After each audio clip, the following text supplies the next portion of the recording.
Fala pessoal, tudo bem? Vamos fazer um vídeo um pouco diferente hoje. Vamos falar dessa medida provisória que saiu aqui, né, com taxação aí dos fundos exclusivos e dos chamados super ricos, né? Mas vamos focar aqui, né, para o nosso fim aqui desse vídeo em relação, tá, aos fundos imobiliários e aos FIAGs, né? Vou utilizar a matéria aqui do Seu Dinheiro, né, dividendos, né, mais de 160 fundos imobiliários listados na B3 não serão mais isentos de imposto de renda, tá?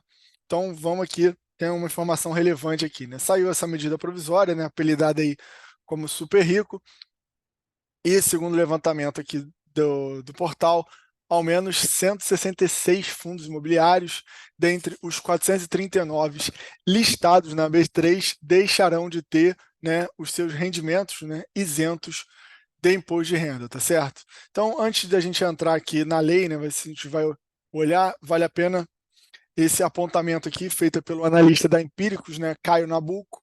Ele destaca aqui que apenas 9,2% do patrimônio líquido da indústria de fundos imobiliários se encaixaria nessa situação, né, nesse novo modelo aí que o governo colocou, né, aumentando a exigência, né, para a isenção de ter mais de 500 cotistas, tá certo? Então aqui ele traz ainda alguns exemplos, né, de fundos que tem menos de 500 cotistas. Não sei se você, provavelmente não, né, mas talvez você tenha algum deles aqui, ou o fundo se enquadra ou ele vai ter que sair desse regime de isenção, né? Lembrando que o, a quantidade mínima necessária antes era 50 e saiu ali de 50 para 500, tá? Então vamos olhar aqui rapidamente, tá? É ainda muito inicial, tá?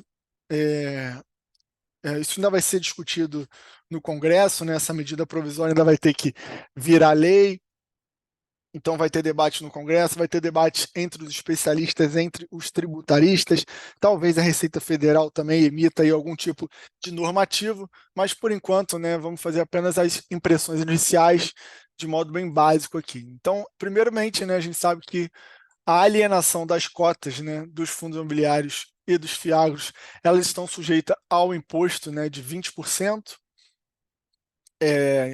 na fonte, né? Então está aqui os fundos imobiliários, está aqui o artigo 17, tá?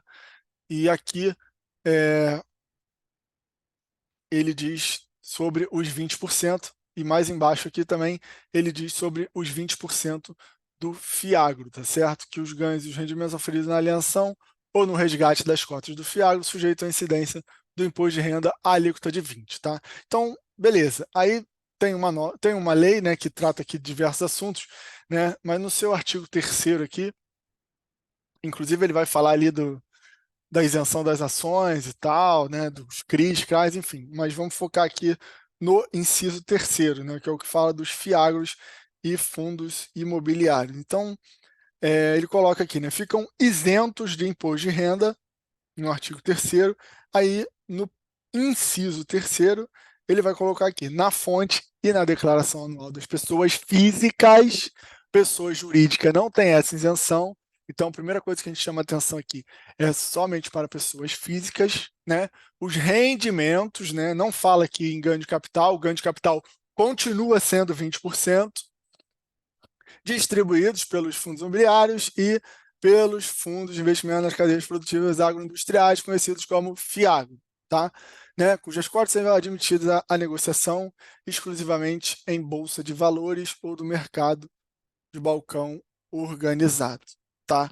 E aqui no parágrafo único desse artigo, né, para fins de que trata o inciso 3, foi o que a gente acabou de ler, FIAGro e FIIs, tá?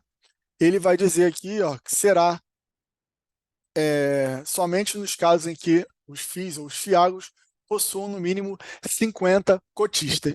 Isso é a regra antiga, tá? Isso é o que estava valendo até ontem.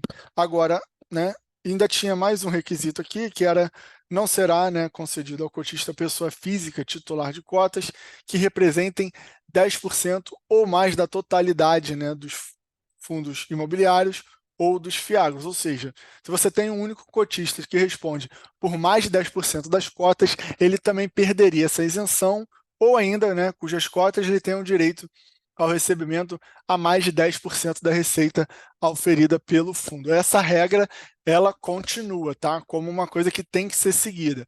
Então, mesmo que um fundo hoje ele possua mais de 500 cotistas, mas ele tenha um único investidor com mais de 10% da totalidade das cotas, ou que o rendimento seja mais de 10% superior dos rendimentos oferidos pelo fundo, ele não vai fazer jus a essa isenção. Tá? Então, isso aqui está mantido, né? E é isso aqui, que foi o que a gente viu, é que foi alterado pela MP. A MP tratou de várias outras coisas aqui, que não vai ser objeto de análise no canal, mas para o que diz respeito aqui, tá aqui no artigo 24, aqui, modificando o artigo 3º, aqui fala da cobrança na fonte, na declaração, dos rendimentos distribuídos pelos fundos de investimento imobiliário e pelos FIAGos, cujas cotas, beleza. Aí, parágrafo único aqui, que é esse mesmo parágrafo único que a gente viu aqui, que antes dizia, que disciplinava a isenção descrita no artigo 3º, ele agora, essa alteração aqui, será concedido somente nos casos em que os fundos de investimento imobiliário ou os FIAGos possuam no mínimo 500 cotistas. Então, é isso. A partir de hoje, se essa MP realmente vingar, a medida provisória ela tem um prazo limitado, a menos que ela se convirta em lei, mas é isso. A nova exigência é para que se tenha rendimentos isentos, tanto para o FIAGro quanto para os fundos imobiliários, você tem que ser pessoa física, pessoa jurídica não tem, tá? E esse fundo que você investe tem que ter mais de 500 cotistas, e essa regra aqui que a gente viu, deixa eu procurar aqui, tá? Essa regra dos 10%, ela também continua valendo, que é não ser detentor de mais de 10% das cotas e nem ter direito ali a mais de 10% dos rendimentos auferidos pelo fundo. Então, são esses três requisitos, Pessoa física, o fundo tem que ter mais de 500 cotistas e não pode um único cotista ter mais de 10% da renda ou das cotas. Valeu, pessoal?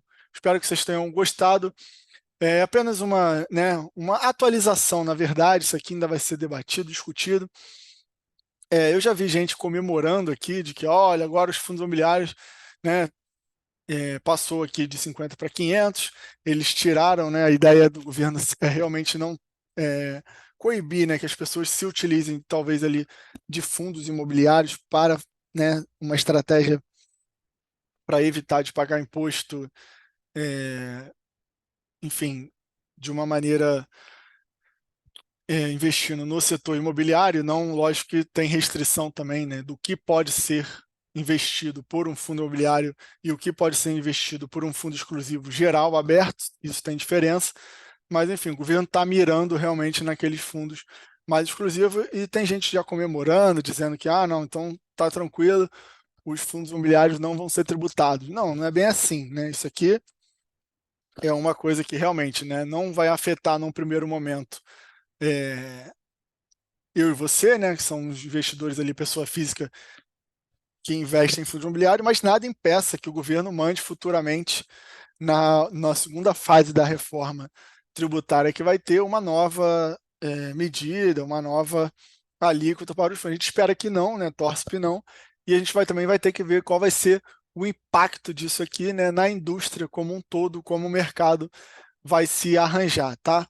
Então, por hoje é isso. Grande abraço. Não esquece de se inscrever no canal. Aqui a gente fala de fundos imobiliários, FIAGros e fundos de infraestrutura, dentre outras cositas mais. Valeu, grande abraço.